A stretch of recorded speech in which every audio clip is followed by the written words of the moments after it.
Halo guys, balik lagi sama Kulas Sore. Oke, jadi di video kali ini aku mau balesin pertanyaan kalian ya. Jadi beberapa hari lalu aku udah posting di forum komunitas. Aku mengajukan Q&A dan kalian beri pertanyaan sebanyak-banyaknya, pertanyaan terbaik kalian, dan aku bakal jawab di video ini. Dan di video ini aku udah pilih beberapa pertanyaan, total ada 18 ya. Nanti kita bakal jawab satu persatu, mulai dari kehidupan pribadi, YouTube, sampai ke masalah gadget. Oke, langsung aja kita mulai videonya.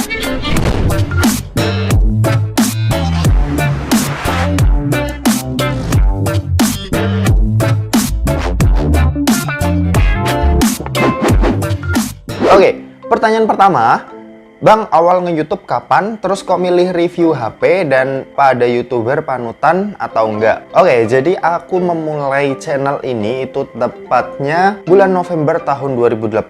Kalau buat akunnya itu udah dari tahun 2011, cuma itu buat make-make aja. Pertama kali buat konten di channel ini aku mulai di akhir tahun 2018, tepatnya di bulan November tanggal 3. Terus kok milih review HP? Sebenarnya aku nggak langsung milih review HP ya. Waktu itu aku pertama kali buat review tentang kamera yang baru pertama kali aku beli. Terus selanjutnya bahas fakta-fakta unik, main game, dan macam sebagainya. Tapi yang nyangkut akhirnya di review HP. Oke, apa ada YouTuber panutan atau enggak? Sebenarnya nggak ada, karena aku mulai channel ini juga iseng-iseng aja buat seru-seruan aja. Tapi kok malah bisa nyantol ke kalian? Ya udah, akhirnya aku lanjutin aja buat YouTube-nya. Next ke pertanyaan kedua. Kali ini pertanyaannya adalah, kayaknya abang juga kuliah seperti aku. Pertanyaannya cuma satu, awal mula nge-YouTube itu modalnya apa? Apa emang udah kebeli semua, mulai dari kamera, lighting, terus bahan review, karena sulit juga kan anak kuliah nyempetin waktu, dan ngedit dan syuting. Oke, jadi aku emang awalnya ini nggak modal ya teman-teman. Aku beli kamera itu juga waktu itu nyicil ya. Kalau kalian yang mahasiswa pasti tahu cicil.co.id. Waktu itu harga kameranya sekitar 2,6 juta. Itu kamera second Canon SX50HS ya, harganya 2,6 juta. Karena aku cicil jadinya harganya sekitar 3 juta lebihan. Tapi itu ibarat jadi titik pertama aku mulai rintis channel ini ya. Aku mulai berani nge-review, walaupun waktu itu mukanya belum kelihatan ya, jadi hanya di depan meja dan diliatin kamera sama tangannya aja. Terus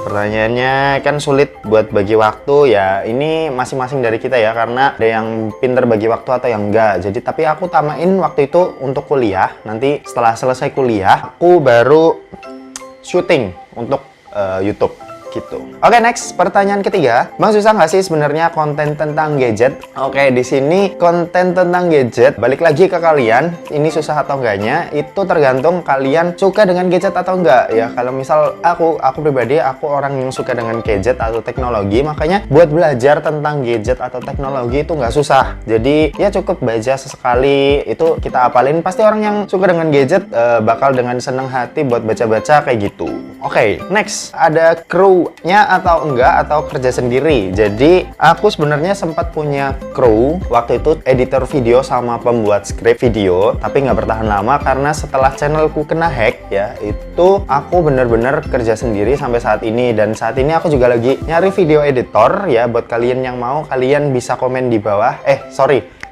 bisa kirim email ya. Postingannya ada di Instagramku, kalian bisa lihat syarat-syaratnya kayak gimana. Terus oh iya, aku juga mau cerita sedikit buat kru ini. Waktu itu video editor pertama kali aku punya di awal tahun 2020. Waktu itu sekitar 2 atau 3 bulan dia kerja. Terus kalau yang pembuat skrip itu sekitar 1 bulan, belum sampai 1 bulan ya, karena setelah itu channelku kena hack. Jadinya ya udah diputus kontraknya, dan sampai sekarang setelah channelnya balik aku kerja sendirian lagi. Oke, next pertanyaan selanjutnya, Bang, ngedit video pakai software apa? Aku ngedit video di Windows ya, ini pakai software yang namanya Sony Vegas Pro 17. Oke, aku ingat Sony Vegas Pro 17. Lanjut aja ke pertanyaan berikutnya, rumahnya di Jogja ya Bang? Enggak, jadi waktu itu aku ke Jogja itu sebenarnya cuma dalam rangka main ke Jogja karena udah bosen kan ya, sekalian mau nge-review HP. Waktu itu di Jogja aku ada nge-review 2 HP, yaitu Realme 5i sama Redmi 9 ya. Waktu itu aku duelin. Kalau kalian udah nonton pasti kalian tahu ya, aku waktu itu sering banget ke Malioboro, terus ke pantai juga di Jogja. Dan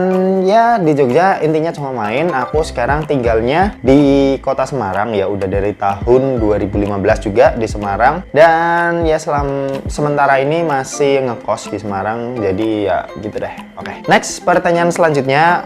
Gimana biar cepat dapat penghasilan sambil kuliah dan cara bagi-bagi jamnya? Oke, sebenarnya aku sendiri nggak pernah cari duit ya kalau misal lagi sekolah atau kuliah, misal kayak jualan atau apapun, buka jasa apapun, itu nggak pernah. Aku baru pertama kali dapat duit sendiri itu pas magang sama magang pas kuliah ya, magang pas kuliah sama ini dari YouTube. Jadi kalau dari YouTube bagi-bagi waktunya ya kayak yang udah aku bilang tadi, aku utamain buat kuliah. Nanti kalau kuliahnya udah selesai ya, misal aku ada waktu free di sore hari, maka aku langsung buat konten di YouTube. Makanya nama channelnya itu Kuliah Sore, karena aku kuliah misal dari pagi sampai siang, sorenya buat YouTube.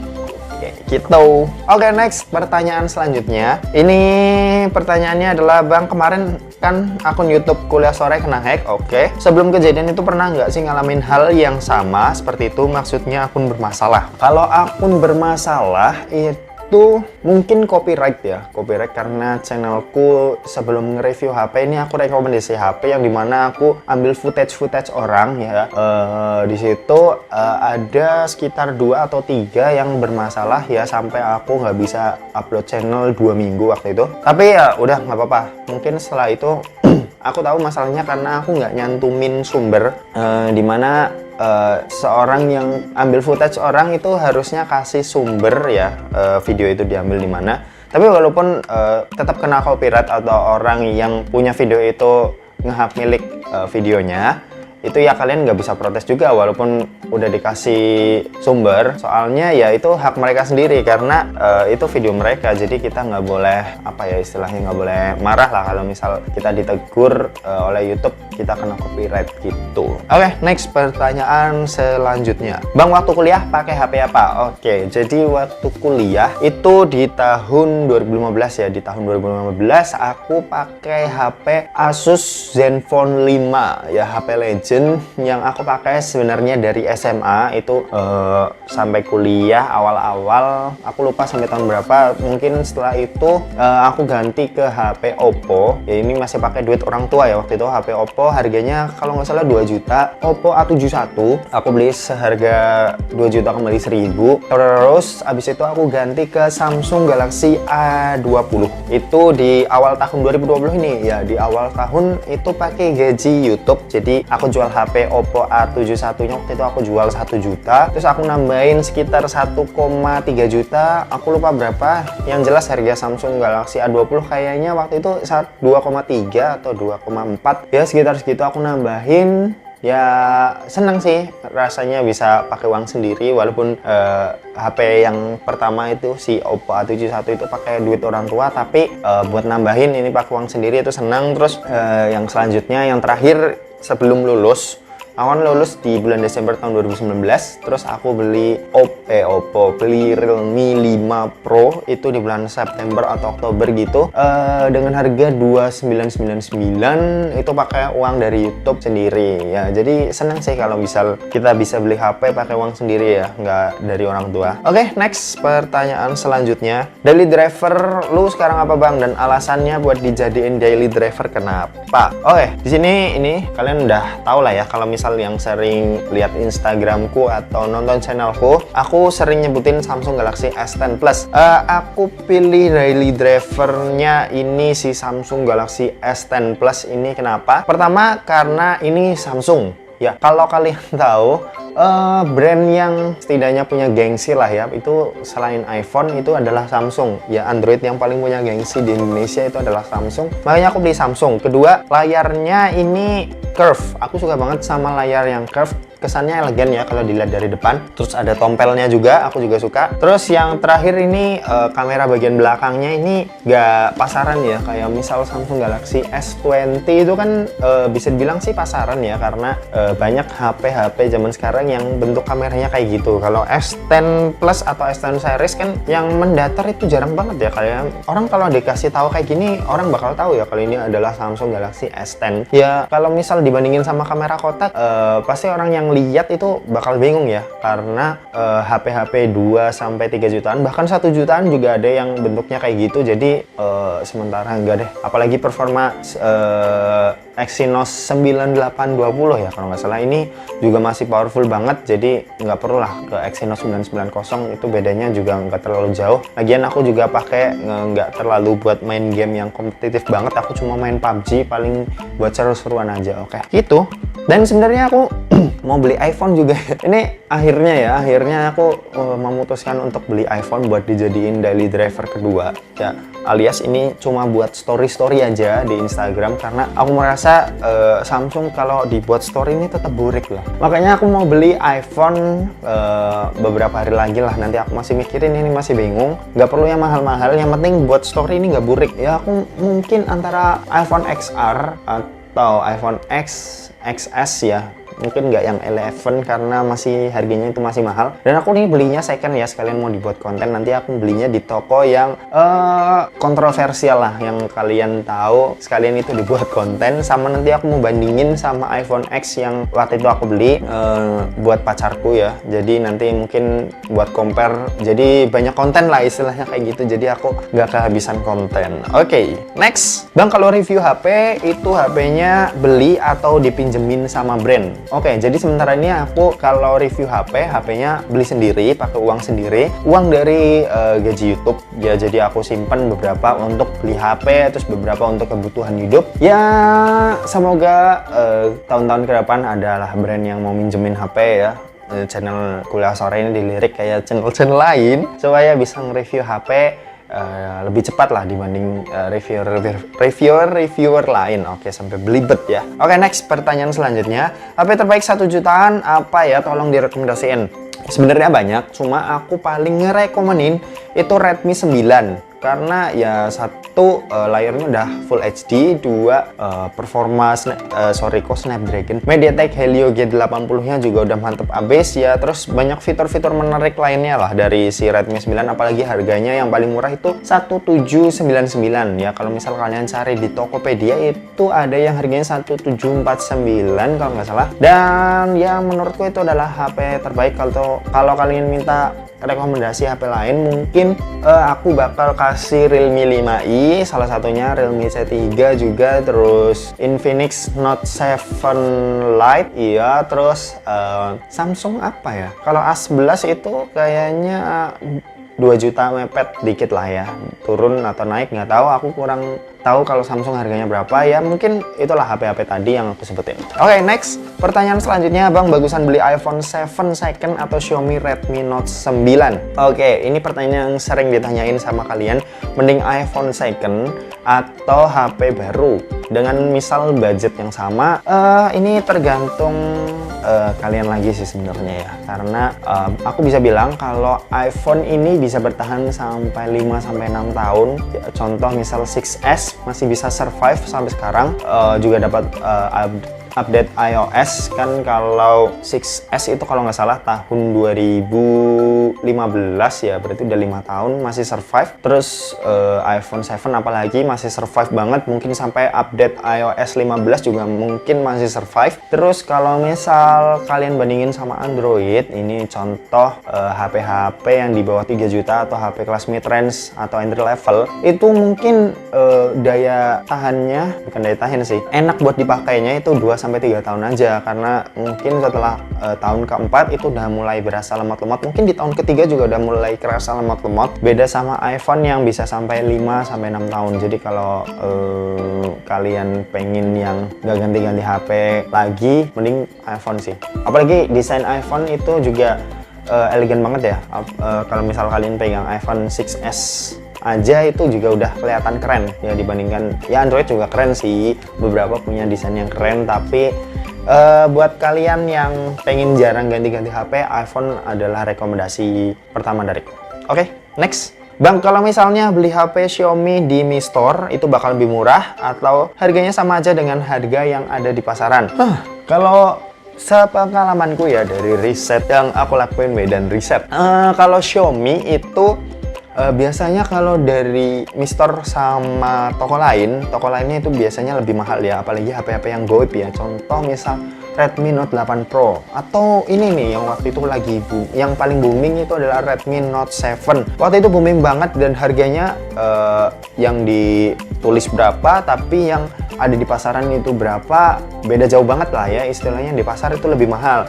Terus kalau misal Oppo, Vivo, Realme itu biasanya yang ada di official store sama yang ada di pasarnya itu biasanya harganya sama ya, karena mereka ini udah menentukan harga yang pas segini dan penjual itu nggak boleh jual lebih, makanya ya segitu aja. Terus kalau misal Samsung ini biasanya yang di pasar ini lebih murah. Kalau misal di official store dijual harga 2 juta, di pasarnya ini dijual dengan harga 1,950 atau mungkin berapa, beda 50.000, 20.000 gitu ya. Tapi pasar ini lebih murah kalau misal Samsung, tapi kalau Xiaomi ini biasanya lebih mahal. Jadi gitu sih. Oke, next, pertanyaan selanjutnya, Bang, solusi HP kentang itu apa? Jangan bilang beli HP baru. Oke, solusi HP kentang. HP kentang ini identik dengan RAM dan internal yang kecil ya, makanya kalian harus memaksimalkan ini dengan sangat baik. Pertama, kalian jangan download aplikasi aneh-aneh yang berjalan di latar belakang, karena itu sangat mengganggu kinerja RAM kalian ya. Karena kalau aplikasi yang bekerja di latar belakang ini contohnya kayak apa ya, Bu? Bingung, misal kayak Instagram ya, walaupun Instagram itu penting, tapi ini aku kasih contoh yang gampang aja. Instagram itu punya notif ya, jadi kalau misal nggak kalian buka, Instagram itu tetap bekerja di belakang dan menguras RAM kalian. Nah, makanya Instagram ini bisa dibilang selain menguras internal juga menguras RAM kalian. Jadi ya kinerja dari smartphone kentang kalian ini juga akan berkurang. Nah, terus ya pokoknya kalian jangan download aplikasi yang nggak penting. Kalau nggak penting banget itu nggak usah di download. Kalian download yang perlu aja. Terus kalau misal kalian pengen main game, pertama dibersihin dulu memorinya gitu. Terus kalian juga boost juga kalau misal ada aplikasi boost bawaan atau tambahan. Aku nggak tahu sih kalau tambahan, soalnya aku nggak pernah pakai. Ya mungkin itu juga berpengaruh, aplikasi boost tambahan atau pihak ketiga. Oke, mungkin gitu. Oke, next, selanjutnya adalah pertanyaan, semua HP yang abang review dikemanain? Jadi semua HP yang aku review itu aku jual lagi di Tokopedia. Ya dulu aku sempat giveaway juga, tapi sekarang lebih aku jual karena itu dananya buat aku muterin terus supaya bisa beli HP-HP terbaru yang update, nanti aku jual lagi. Dan ini aku jual di Tokopedia ini biasanya lebih murah, 100 sampai enggak sih, 50.000 sampai 200.000 lebih murah daripada harga barunya. Tapi kalau misal HP-HP yang baru banget, terus misal aku baru review sebulan kurang, itu biasanya aku kurangin 50.000 atau 100.000. Tapi kalau misal HP-HP yang udah cukup lama, kayak contoh Realme 5i ini udah 2 bulan 3 bulan ya, aku jual itu lebih murah, kan harga baru 2,2, aku jual 1.900.000, berarti udah 300.000 tuh, lumayan. Terus kalau Realme 5 Pro Daily Driver yang biasa aku pakai sebelum ini ya, barusan kemarin laku juga, itu aku jual di harga 2,1 juta, itu harga barunya 2,6, terus orang biasa jual itu 2,3, 2,4, tapi aku jual 2,1. Jadi ya tergantung lah, kalian bisa cek aja di toko Elsada namanya, ada di Tokopedia. Next, pertanyaan selanjutnya, kira-kira Indonesia kapan siap buat 5G? Kalau dari berita yang aku baca, dari berita yang aku baca, Indonesia ini kayak belum maksimal gitu dalam membuat jaringan 4G-nya. Makanya Indonesia ini kelihatannya masih fokus ya untuk mengembangkan jaringan 4G yang ada di Indonesia. Mungkin buat 5G ada rumor-rumor itu kalau nggak tahun 2021, 2022. Tapi menurutku bakal tahun 2022 sih, walaupun udah ada isu-isu dalam waktu dekat ini, tapi aku ngerasa tahun 2022 adalah waktu terbaik Indonesia buat meluncurin 5G, karena jaringan 4G aja sementara di Indonesia ini belum merata ya, belum bagus banget di Indonesia karena masih suka hilang-hilang, masih jelek gitulah. Jadi menurutku tahun 2022 ya, meskipun Jepang ya udah masuk ke 6G, bentar lagi ada di 6G ya. Oke. Next, pertanyaan terakhir. Oke, target di tahun 2020 untuk channel Kuliah Sore apa Bang? Aku berharap channel Kuliah Sore ini bisa memberikan informasi seputar gadget, teknologi, dan lain-lain ke kalian, supaya kalian juga mengerti lebih luas tentang gadget yang nggak dari satu channel doang. Misal Gadget In, karena itu channel terbesar saat ini. Jadi pandangan orang itu kan berbeda-beda. Jadi aku pengen memberikan pandanganku ke kalian supaya kalian bisa tahu juga dari pandangan sudut tiap orang kayak gimana. Terus selain untuk kaliannya, aku juga pengen membuka lapangan pekerjaan ya. Sementara aku juga udah membuka lapangan pekerjaan sih untuk video editor. Aku pengen nanti channel ini punya tim ya. Jadi channel yang besar di Indonesia dan punya tim, punya kameramen, punya video editor, punya video scripter, dan lain-lain lah. Aku belum kepikiran sampai ke situ. Terus ya mungkin itu aja buat harapan dari Kuliah Sore. Terus tadi pertanyaannya apa sih? Ini kayaknya melenceng. Target di tahun 2020 ya. Oke, kalau target di tahun 2020 buat channelnya sendiri, aku berharap channel ini bisa 500.000 subscriber lah ya di akhir tahun. Semoga aja, semoga banyak orang yang merasa tertolong. Kok bahasanya aneh ya, intinya kayak gitu, tertolong dengan channel ini. Karena yang tadinya nggak tahu jadi tahu, udah intinya gitu aja. Oke, mungkin segitu aja pertanyaannya. Kalau aku hitung-hitung tadi ada 17 atau 18, aku lupa. Pertanyaannya aku ambil nggak semua karena ada banyak banget, ada 100 atau 200 yang komen, jadi nggak bisa aku ambil semua. Jadi aku pilih beberapa pertanyaan terbaik yang menurutku bisa aku jawab juga. Dan oke, mungkin gitu aja. Terima kasih yang udah nonton video ini. Jangan lupa like, komen, dan share ke teman-teman kalian supaya teman-teman kalian juga mendapatkan informasi yang bermanfaat dari Kuliah Sore. Oke, terima kasih yang udah nonton video ini sampai habis dan sampai jumpa di kuliah selanjutnya.